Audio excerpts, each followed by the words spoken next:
आज मैं आपके बीच जो एक स्टोरी रखने जा रहा हूँ उसमें छल है, धोखा है, कपट है, विश्वासघात है और गद्दारी भी है। तो चौहान राजपूत किस वंश के राजा के यहाँ नौकरी की? जैसा कि आप थंबनेल देखे होंगे तो थंबनेल यही है और ये सारी चीज़ें जो मैं बताने वाला हूँ वही सत्य है। चौहान राजपूत छल, धोखा और विश्वास। इससे पहले आप सभी को मैं बता दूं, हिस्टोरी ऑफ डार्कनेस किसी भी धर्म, पंथ, समाज के खिलाफ वीडियो नहीं बनाता है। एविडेंस, प्रमाण के आधार पर अंधकारमय इतिहास को प्रकाश में बनाने का प्रयास करता है और करता रहेगा।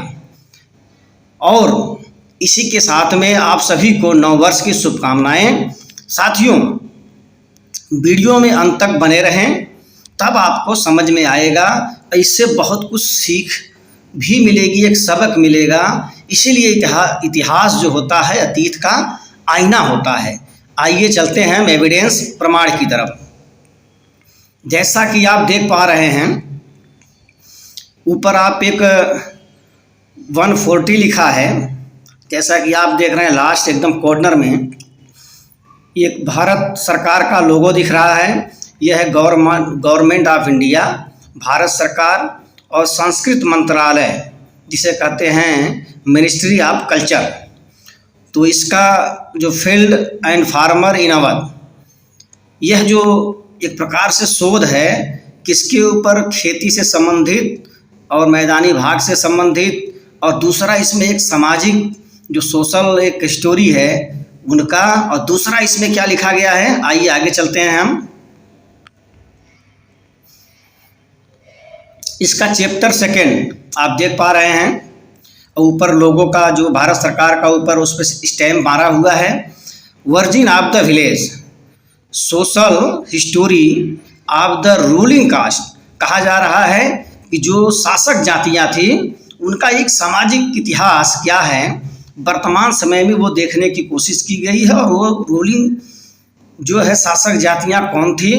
तो आइए, ये large tract of land in this part of Awadh is said to have belong to the Bhar from very ancient time.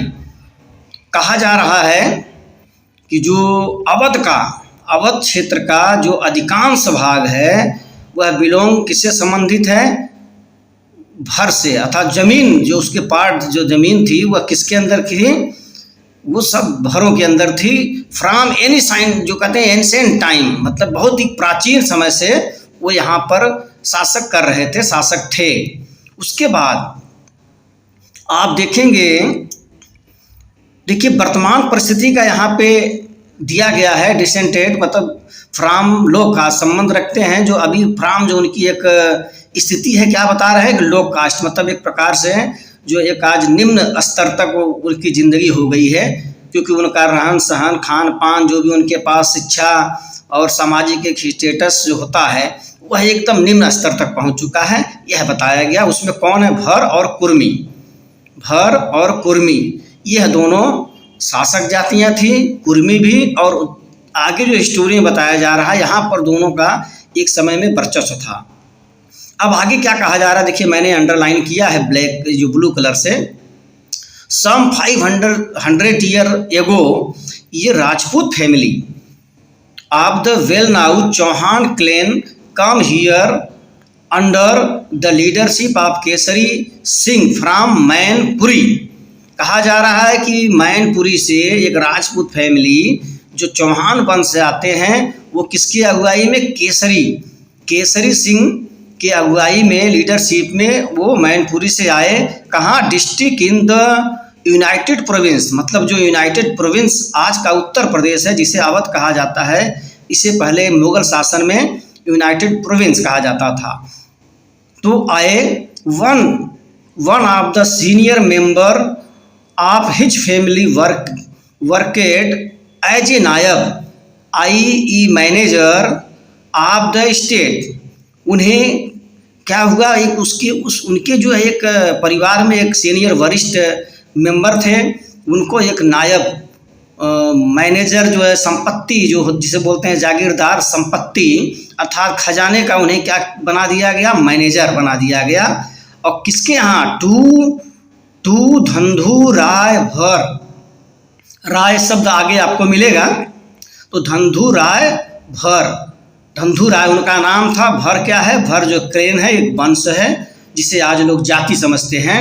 Who रूलेड over 50, आप देख रहे हैं यहाँ पे ओवर 52 विलेज, उनका शासन कितना था, मतलब 52 गांव से अधिक में उनका एक शासन था उनके यहाँ जो है। अब इसमें समझने की बात यह है, ऐसा नहीं कि सीधे 500 साल पहले अर्थात 12वीं शताब्दी है जो उनकी गणना बैठ रही है, 12वीं शताब्दी के आसपास जब पृथ्वीराज चौहान हार जाते हैं तो उनके तमाम वंश के लोग जो है वो अपने नए एक जगह की तलाश में भटकते हैं।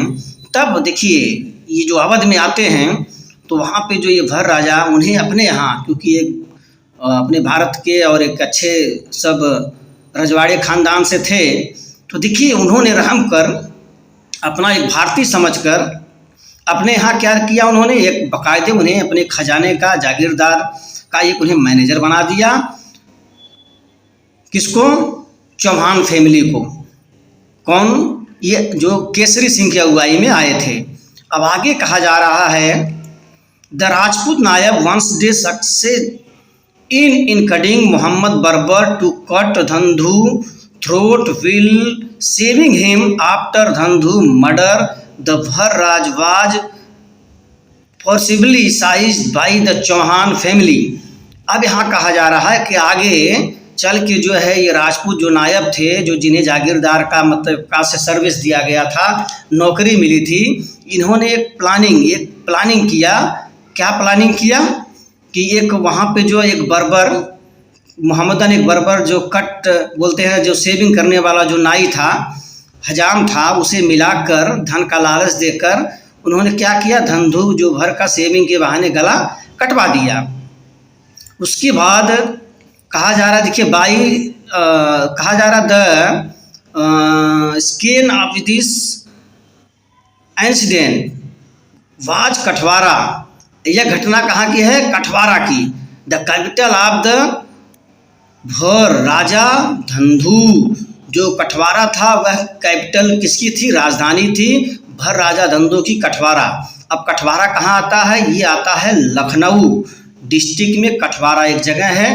और उसके बाद कहा जा रहा है, देखिए यहाँ पे फोर्ट, मतलब कह रहे हैं fort S steel stand their market by ये वाल्स काले डी, मतलब कह रहे हैं कि वहाँ पे एक जो आज भी किला है और एक मजबूत दीवारों से जो है खड़ा हुआ है, जिसे आज डीह के नाम से कहा जाता है। वह किला किसका था, भर राजा धंधु का, कठवारा में आज भी है। अब साथियों आगे देखिए, आगे जो स्टोरी है यह इस तरह से स्टोरी है कि ये जो देखिए आगे नीचे में अंडरलाइन व्हाइट से किया हूँ, the original incoming Chauhan family, देखिए consisted of 3 brother who divided to Bhar kingdom among themselves, मतलब कह रहे हैं कि जो भर साम्राज्य का जो एक संपत्ति थी, 3 भाइयों ने क्या किया, आपस में बंटवारा कर लिया, जिसमें ये ओल्डेस्ट जो केसरी सिंह थे और आगे के उनके अलग अलग भाइयों ने क्या किया, उस संपत्ति को आपस में बंटवारा कर लिया।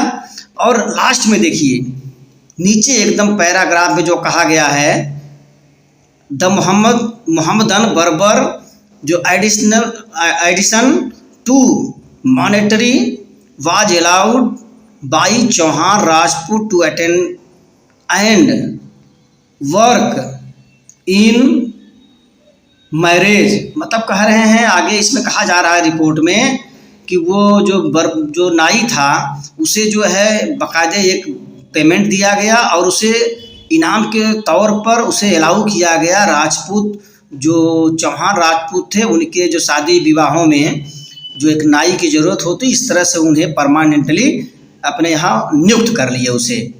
अब साथियों, अब आपको इसमें क्या मिला? देखिए, एक चौहान राजपूत फैमिली जब अपने यहाँ से, जब उनका एक प्रकार से उनके एरिया से उनका पतन होता है, मोहम्मद गोरी जब उनके जान का दुश्मन बना था, तब उनको कहाँ शरण मिली? अवध के क्षेत्रों में, जहाँ भर राजाओं का पूर्ण रूप से शासन था, और उधर मोहम्मद, जितने भी मोहम्मद शासक थे, उधर उनकी तरफ जो है किसी ने आँख उठाने की जरूरत नहीं की थी। ऐसे समय में भर राजाओं ने इनको अपने यहाँ नौकरी ही नहीं दी, बढ़िया पदों पे उन्हें नियुक्त किया, और बदले में क्या मिला? बदले में विश्वासघात, छल और धोखा। यह स्टोरी से आपको एक सबक मिल रहा है, कभी भी संपत्ति का, कभी भी आपके पास संपत्ति हो, या किसी भी अनजान व्यक्ति को, गैर को, कभी भी आप उसे अपना रखवाला संपत्ति का मत बनाइएगा। यह आज वर्तमान में भी एक सबक लेने जैसी चीज़ है। अब साथियों, यहाँ पे कहा गया है, जैसे इसमें कहा जाता है कि ये आदिवासी, ये तमाम प्रकार की बातें कही जाती है। अब आप सोचिए, जो धंधुभर, जो भर, जिसको आज भी लोग पता नहीं किस नज़रिए से देखते हैं, जो चौहान राजपूत फैमिलियों को अपने यहाँ नौकरी पे रख सकता है, और वह 52 गांव का एक राजा था। सोचिए, नौकरी करते हैं और बाद में इतना बड़ा छल और धोखा। अब इन्हें गद्दार न कहें तो क्या कहें? यह गद्दार सिर्फ एक भरवंश के नहीं, मैं तो इन लोगों को देश का इसीलिए मैं गद्दार कहता हूँ, क्योंकि जो इसमें लिखा गया उस हिसाब से तो यही बैठता है कि गद्दार भी हैं, विश्वासघाती भी हैं। तो साथियों, आगे देखिए क्या होता है। अभी आपको हैरान करने वाली रिपोर्ट, इस रिपोर्ट में आगे देखिए बाकायदे जो कहा गया है। देखिए, Kesari Singh, name of village, area in hectare. आप ये जो देख रहे हैं 2099, 706, 218, ये अलग अलग जो आप एकड़ देख रहे हैं, हेक्टेयर, ये सारे हेक्टेयर हैं। सब 400, 300, 500, 200 इस तरह से हेक्टेयर ज़मीनें अलग अलग गांवों में, यह इन्हीं परिवारों में आपसी बंटवारा है, और ये आज भी उस ज़मीनों के मालिक हैं।